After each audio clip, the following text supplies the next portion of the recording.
पानी ना हो तो नदियाँ किस काम की, आंसू ना हो तो आंखें किस काम की, दिल ना हो तो धड़कन किस काम की, अगर हम वतन के खिलाफ ना है तो जिंदगी किस काम की। माननीय मुख्य अतिथि, आदरणीय शिक्षकगण और मेरे प्यारे देशवासियों, आप सभी को गणतंत्र दिवस की हार्दिक शुभकामनाएं।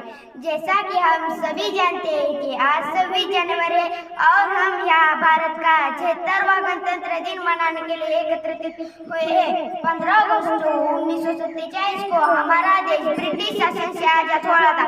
हालांकि भारत का संविधान 26 जनवरी 1950 को लागू हुआ था।